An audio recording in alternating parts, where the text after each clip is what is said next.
An important thing to understand about our industry is 90% of new restaurants and hotels fail within the first 5 years. So if you want to ensure that you're going to be among the 90%, ignore training. When I go in to analyze why a particular restaurant or hotel is not making money, is not performing successfully, it's amazing to me how often a lack of training or the absence of training is one of the things that I see. And so the first and foremost, I would say make sure that there is training in your business. And then it becomes important to understand how training needs to be implemented, and that it needs to be implemented.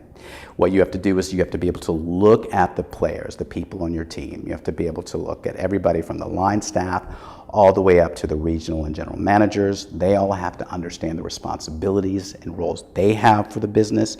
They have to understand the roles that they play for their teams, and they all have to understand the roles that they play interdepartmentally.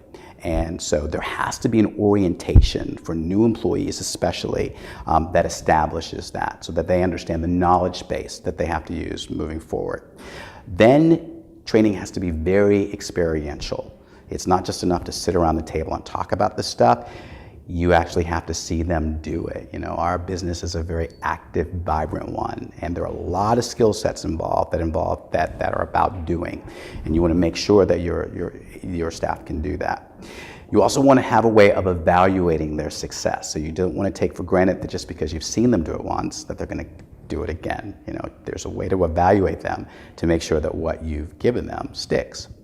And then another big mistake is training everybody one time and then not understanding that training is an ongoing process. It's an ongoing responsibility that we have in our industry. And it's really important to work to make people self-sufficient. And I know that there's no better way of doing that than to make sure that the people who are training your staff really know how to be good coaches. Part of understanding good coaching is understanding that at the end of it, people need to feel empowered and self-sufficient and capable of doing the things that they're responsible for doing.